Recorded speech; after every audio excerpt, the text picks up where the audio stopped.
So, there are two types of diabetes mellitus, type 1 and type 2, two main types, type 1 and type 2. Let me preface this with saying two main types, type 1 and type 2. Type 1 diabetes mellitus used to be called juvenile diabetes mellitus. We don't call it that anymore, we call it type 1, you'll see why in a little bit. Type 1 used to be called IDDM, insulin-dependent diabetes mellitus. We don't call it that anymore, we call it type 1, you'll see why in just a little bit. Age of onset in these people, very young, children age, to their 20s is usually when we see this occur. So somewhere between 0 and 20s. In these patients, they're making very little insulin. This could be the result of a genetic problem, or we don't know. So it's got to be viral, because if we don't know what causes something, we blame it on a virus. And if we don't know what virus, we blame it on the Epstein-Barr virus. Poor guy gets blamed for it. So these patients, they're getting little to no insulin. So what are we going to give them? Insulin. We have to give them insulin. That's the #1 treatment. Before anything else, we're giving them insulin. And then, after that, we want to make sure that they're getting the right exercise and they're eating healthy. So we want to work on lifestyle modifications. And that's type 1. Pretty simple. Now let's look at type 2 diabetes mellitus. Type 2 diabetes mellitus used to be called adult onset diabetes mellitus. We don't call it that anymore, we call it type 2. You'll see why in just a moment. Type 2 diabetes mellitus used to be called NIDDM, or non-insulin dependent diabetes mellitus. We don't call it that anymore. We call it type 2, and you'll see why in just a little bit. When we used to see this in patients, typically the patients were over 65. This is typically when we start to see this, if we saw it at all.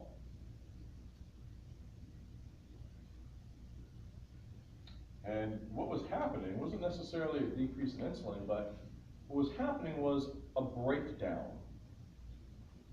The mechanisms that helped to get sugar into the cell. Maybe it was partly related to insulin, maybe it was partly related to the doorways, or even the Kikos. Remember punching the Kiko? So, if you can imagine, you're out house hunting. You're looking for houses and you find on a street, same street, right across the street from one another, 2 houses for sale, both houses built in the year 1989. Good year. And these houses are identical. The difference is the house on the one side of the street, one guy has lived in the whole time. He's had 1 car. He's only driven that car to and from work Monday through Friday and kept it parked in the garage only during those other times, which means Monday through Friday, he would press the door, the garage door would go up, he would leave, garage door would go down, he'd come back from work, garage door would go up, he would park the car, garage door would go back down again. The house across the street, built in the same year, exact same house, exact same garage door opener. That house has seen multiple people come through, and oftentimes they had lots and lots of cars. So all day long, that garage door was going up and down, up and down, and up and down. Of those 2 houses, which one would you expect that you would have to replace the garage door first, or the garage door opener? The second one. Why? Because the more it got used, the more it started to break down. So when we have these patients who are over 65, their machinery started to break down a little bit. So we give them something to grease the wheel, something like metformin. You heard of this? Or glucophage? A pill. And they would take a pill. And that would help grease the wheel, so to say. That would help get the machinery working correctly. And that would work for a while. And then we'd have to increase the dose, and it would work for a while, and increase the dose, work for a while, increase the dose. And then they would die. They would die because they're 90 years old. They're old. Then we start seeing it in patients who are in their 50s. So what are we gonna do? Well, we're gonna give them that pill, which is gonna help increase the wheels and increase the dose and increase the dose and increase the dose. And then they would die, but they were in their 80s. Then we start seeing patients in their 40s. So we'd give them the pill and that would help, and then we'd have to increase the dose and that would help, and increase the dose, that would help, increase the dose. Then they're like 65, and it's not working anymore. Now we have to give that patient insulin, which means we can no longer call this non-insulin dependent diabetes mellitus, because if it happens early like this, they might need insulin. That doesn't make it type 1, that makes it type 2 diabetes. That's why they changed the name. They can't call it non-insulin dependent diabetes mellitus anymore, because they might actually need insulin. Then we start seeing patients in their 30s, and in their 20s, and even as early as in their teens. If we see in patients in their teens, well, we can no longer call this adult onset diabetes mellitus. We have to call it type 2. That's why these name changes have occurred. So why is this happening? Overuse, overwork of all that machinery. Over time, okay, as we get older, yeah, it just breaks down, that's what happens. But you see it earlier and earlier and earlier, because those people were really overusing that machinery. In other words, they were eating a lot of carbohydrates, a lot of sugars, and they weren't breaking them down, using them up, making energy. Lying around, doing nothing, eating Doritos. Playing games, going to McDrive-thru. You know what I'm talking about when I say McDrive-thru. Again, if you look in those old reels of the United States back in the 1930s, 40s, or 50s, and you look at the people walking down the street, they're skinny. Because back then, they didn't have the access to food that we have now. And they were actually moved around a lot more, because they didn't necessarily have cars to get them from place to place. They often had to walk. Almost in the 70s. They didn't have TV sets. They didn't have TV sets with 197 channels. No video games. They interacted with people by walking to their house and talking to them. They did a lot more planting of their own vegetables. And you'll notice, if you look at their diet in the 1930s, 40s, and 50s, what did they eat for breakfast? Cereal, oatmeal, eggs, grits, bacon, pancakes. All those things that we say are so bad for us, they ate it, but they didn't gain a lot of weight. Why? Well, because they didn't have a stack of pancakes over this big. They didn't have all-you-could-eat pancakes. They didn't have big omelets and toast and muffins and then go and leave there and have another snack somewhere in between and then sit around for a while. It was in moderation. That's a big deal.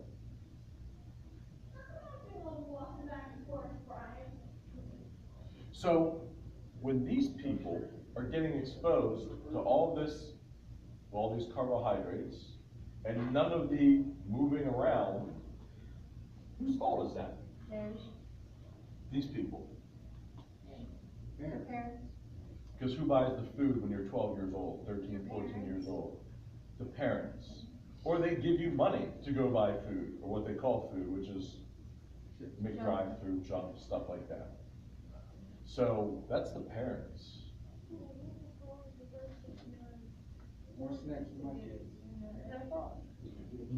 Think about somebody who's an over-the-road truck driver, 40 years old. What's he doing most of the day? Driving. What is he eating most of the time? Crap.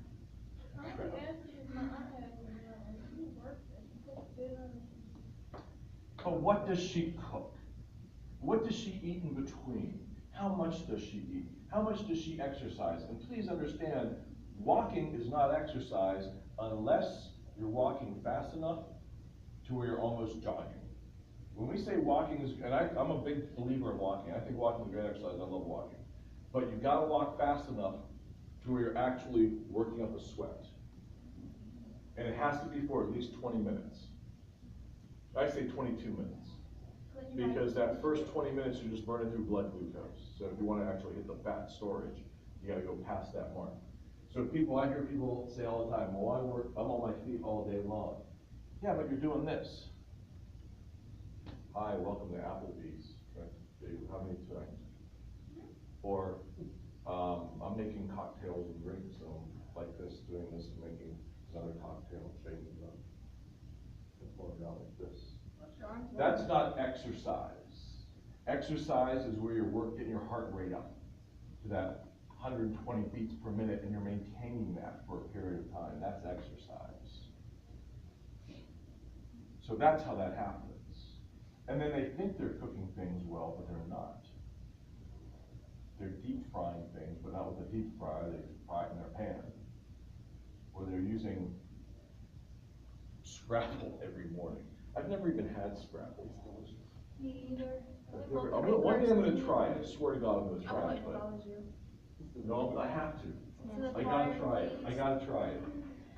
But Kind of like pickles. Just like what? Kind of like pickles. It's an acquired taste. Pickles are wonderful and delicious. I don't know what you're I talking about. hate Everybody loves pickles. pickles. I hate pickles. I got pickles every once in a while. Yeah. Okay. Pickles are fantastic. But they're an acquired taste because if you don't like them, then you don't like them.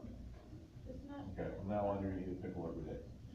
We're gonna make you acquire the taste. God. We're gonna make you dip it in mayonnaise and mustard. I hate mayonnaise. And you're eating it too. Oh my God. Don't tell me So you look, don't like so look at the middle of this page. Reduced insulin produced receptor insensitivity.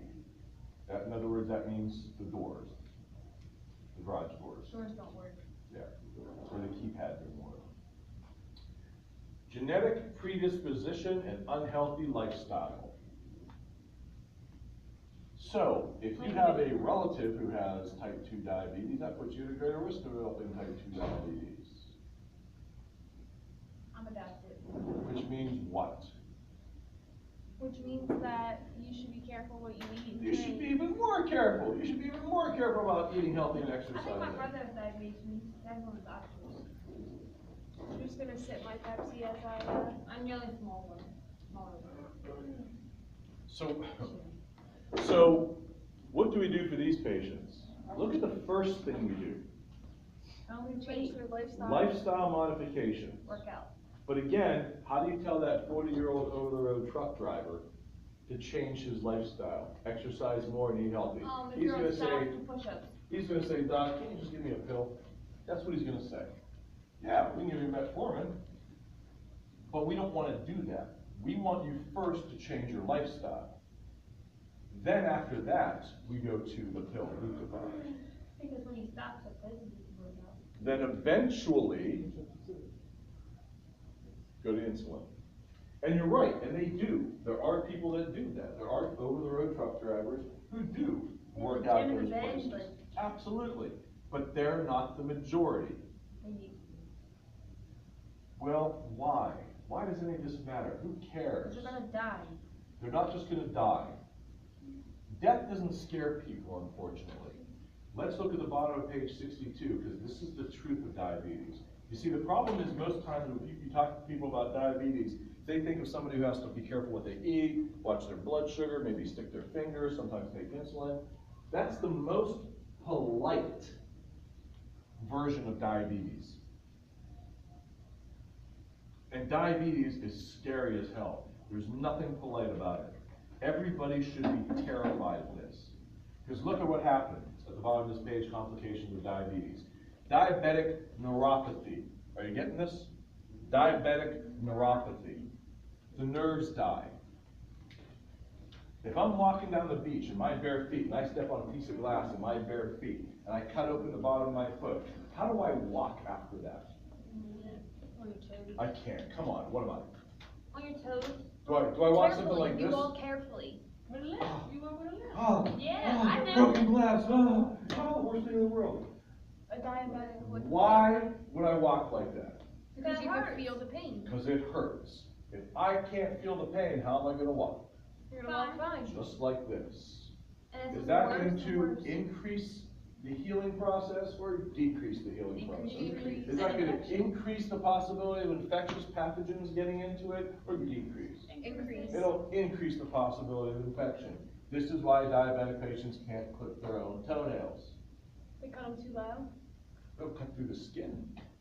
Oh, I never even thought about that. Won't even know it happened. I didn't realize why I'm on the edge of this system cut. You can't, how do you wanna go through life depending upon somebody else to cut your toenails? And I don't mean you're gonna get your pedicure. Pedicure? That's, yeah, pedicure, what do they call them, Manny's petties? Use your hands. Right, I'm not talking about, I mean you actually have to depend on somebody to do it. Screw that. That's pretty terrible, I'm sorry? Like your fingernails on your nose.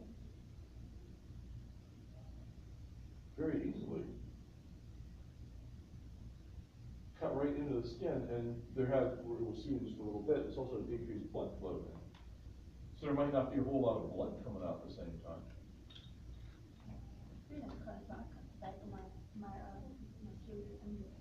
What sounds stupid? Well, maybe, I mean. Go to an assisted living facility. They have to have a podiatrist come in and cut toenails. That's different, I'm thinking of like a person that's able to do it, yeah, not an old person, I can see that. I'm talking these guys as well. They have to go to a podiatrist just to have their toenails cut. So, this is diabetic neuropathy, the nerves die. You don't have any feeling. The next one's diabetic nephropathy, the kidneys stop working. They have kidney failure, what does that mean? What do they need? A kidney transplant. A kidney transplant. So what do they do in the meantime? Dialysis. And when a person goes on to dialysis because of kidney failure, what are they waiting for? A new kidney or to die? Those are the options. When they go into chronic renal failure and they have to go on dialysis, they're waiting for one of two things, a new kidney or to die. That's it. And how often do they go to dialysis? Every day. No. Once a week. Usually up to about 3 times a week is about normal. I know my mom was about to, like, the doctor said she was close to needing dialysis, and then she got it under control. She didn't have to do it. Wouldn't it be a lot better to not have to worry about it getting it under control and just control it to begin with? Here's the problem. If you go into a dialysis center anywhere in the country and pick up patient charts, 60 to 80% of those patients are there because of diabetes. More than half, up to about 80%. I even heard numbers as high as 90%, but I think that's a little bit high. 60 to 80% are there because of diabetes. 75% of the people in the United States who have diabetes have type 2, which means what? Only 25 have. Right, thank you, thanks for the math. But what does that mean? If 75% of the people in the United States have type 2, that means they could have stopped it, they could have prevented it, they could have reversed it, and all they had to do was live a healthy lifestyle. Instead now, they're going to dialysis 3 times a week. Yeah, I wanted a candy bar, now I don't want a candy bar. And what happens after dialysis? What does the patient do the rest of the day? Do they do dancing? Sleep. No, They sleep. That's their day gone. So that's 3 days a week that are gone, that they've just lost. But there's more. Diabetic retinopathy. They go blind. This is why diabetic patients have to have their eyes checked at least once a year. They go blind because of this. So now they can't see. 75% of the people in the United States who have diabetes have type 2, which means they could have prevented it, they could have stopped it, they could have reversed it. But now they're going blind. They can't see because of this. How do you think they're getting to dialysis? They're not driving themselves to dialysis. They can't drive themselves to dialysis. They're blind, and they're going to be wiped out for the rest of the day. They're not driving themselves. They're depending on somebody else. I don't care you have 400 friends on Facebook. How many of those people do you think are gonna drive you to dialysis 3 days a week? None. Sit there with you for hours and then drive you back home again. Maybe How one. long is that gonna last? And then they got sick because A you're week. blind, Maybe can't do one. anything. Maybe one. A week. But we're not done. Because atherosclerosis, a hardening of the arteries, as a result of the buildup of cholesterol, also happens in these diabetic patients, which means they have decreased blood flow to areas, which means decreased wound healing. So when they do get that little cut, it takes forever to heal, which means increased chance of infection, which means increased necrosis. This is why we cut off their toes. This is why we cut off their feet. This is why we do a below-the-knee amputation. 75% of the people in this country who have diabetes have type 2 diabetes. We're cutting off their legs. They're going to dialysis 3 days a week. They can't see.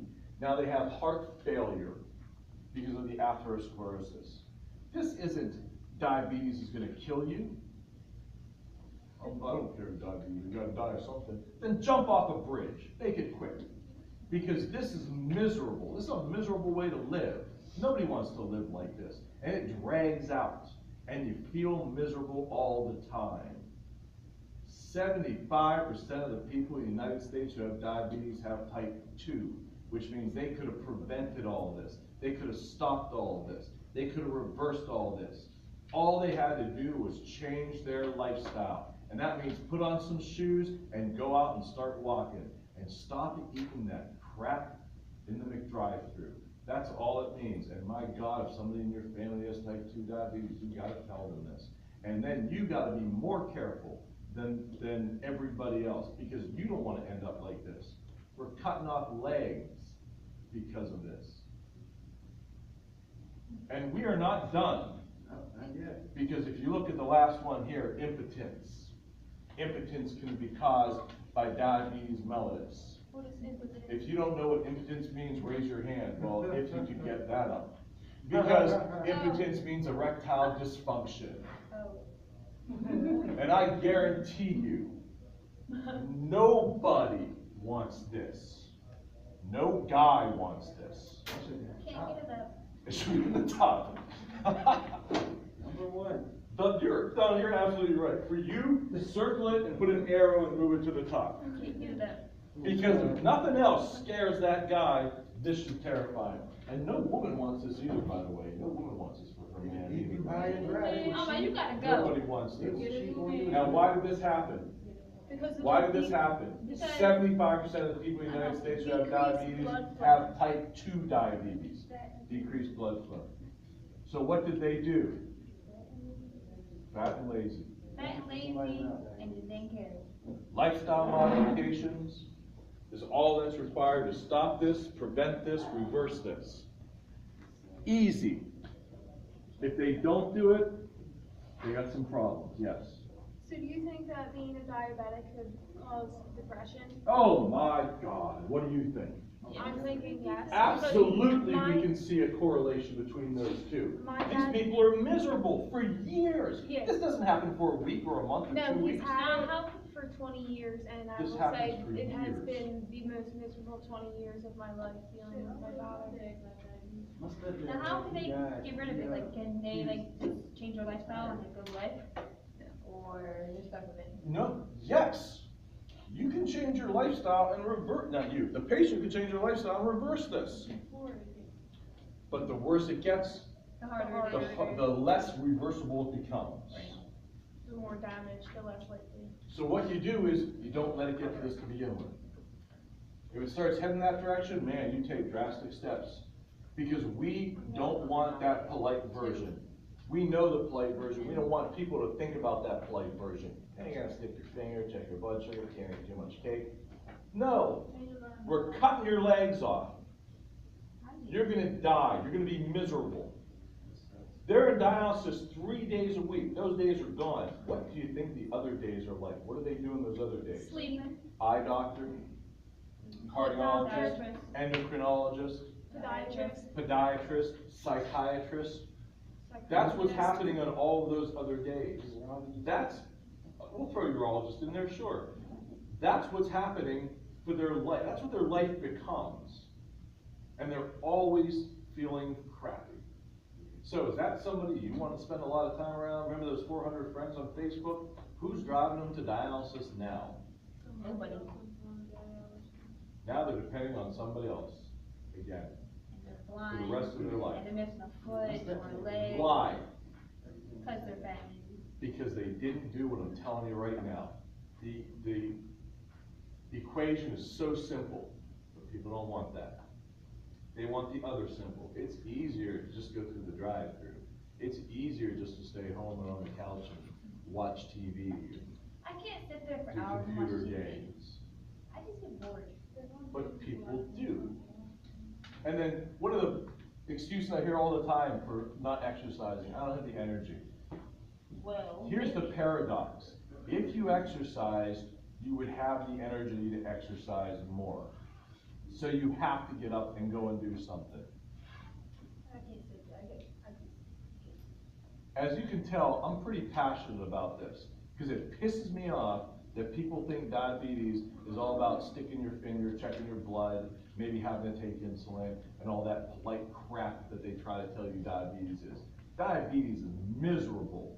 So type 1, It destroys lives. Type 1, I am so sorry for you your, can't prevent. I am so sorry for your bad luck. Let's do everything we can to make sure you stay healthy. But I am so sorry that it happened to you. There's nothing we can do about that. Oh, not me. Type 2, get off your butt, move around, stop eating crap. So if your patient comes in, they have type 2 diabetes, are you telling them this, or you're just thinking, you're like mean about it? Get off your butt, start doing stuff, stop eating crap. And you know what they tell me? I exercise all the time. You know what they're gonna tell me? I hardly ever eat junk food. You know what they're gonna tell me? Oh, I only cook good things for my family. Lies. Liar. If you're gonna lie to me, then you don't want my help. If you don't want my help, get out. Go lie to another doctor. I don't care. I'm here to help people. That's what I'm trying to do for you right now. I want you to understand how miserable this is, and that you should be terrified of it. Don't be afraid of Ebola. Don't be afraid of HIV. Be terrified of this. That's the truth about diabetes. That's my diabetes rant. Oh, wait. Now, if you look, go above just a little bit, common symptoms of diabetic patients. Look at these, polyuria, polydipsia, and polyphagia. Oh my God, we've heard these before. Mm-hmm. Polyuria, excess urine production, they're always peeing. Polydipsia, they're always thirsty. Polyphagia, they're always hungry, they're Why are always they always eating. hungry? Oh, come on. I don't get it. Yes, you They do. No, stop saying I don't get it. We did this. Just because. Remember on the board?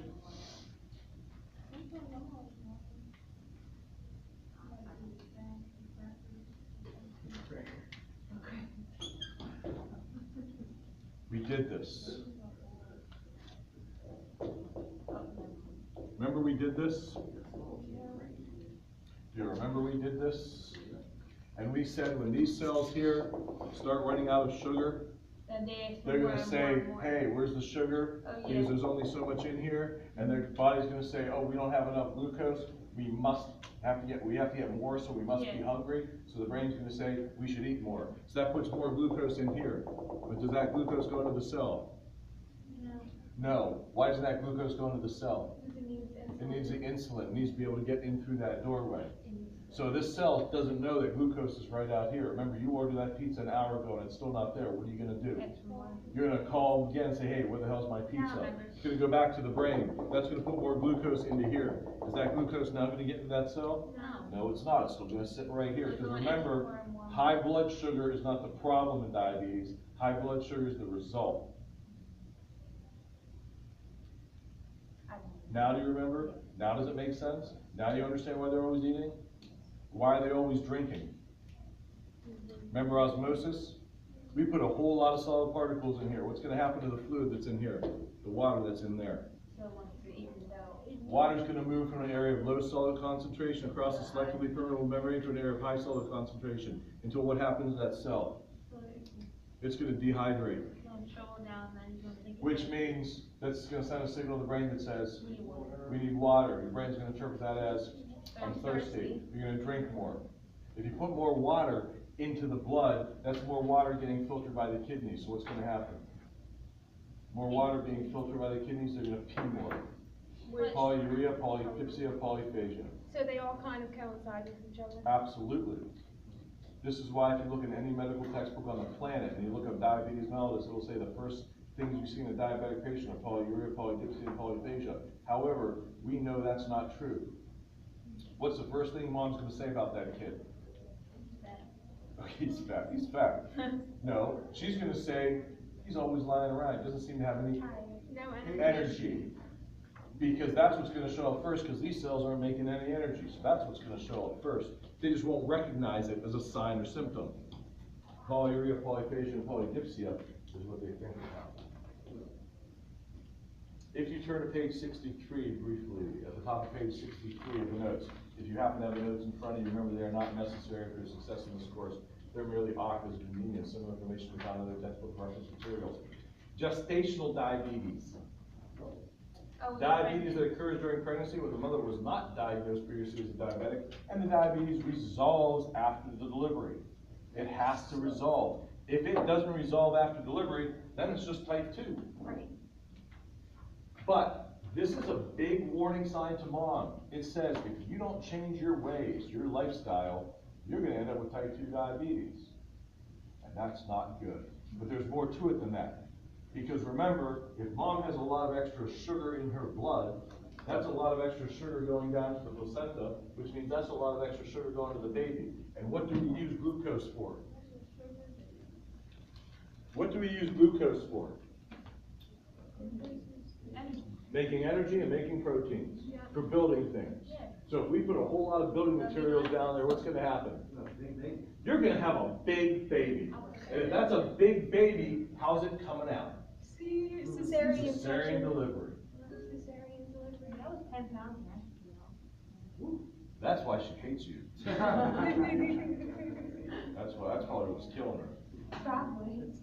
This is a big deal, because of course it can create complications during pregnancy. But then it's gonna end up with a cesarean delivery, My just sister, because of that. my sister had gestational diabetes with her first son, and she had a cesarean delivery. Which means now she's gonna have to have cesarean, she should have cesarean delivery with every subsequent She baby. did with her second. She should. She did. Now, some in the American College of Obstetricians and Gynecologists saying that now they're a little more lenient with it, but I still believe in the fact that we've created scar tissue in that uterus, and when that uterus stretches, because remember the uterus stretches, it does not grow, there's not more tissue, it stretches, which means it becomes thinner. And as it stretches, it's gonna start contracting to squeeze that baby out.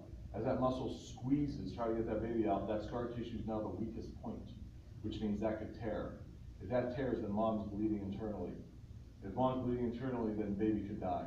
Right. Baby doesn't get enough oxygen, doesn't get enough blood, baby could die. Baby If mom's could die, bleeding baby could internally, die, and mom could mom die. could die. So I still believe in that, so I suggest always that mom has a cesarean delivery, every delivery after that should be a cesarean.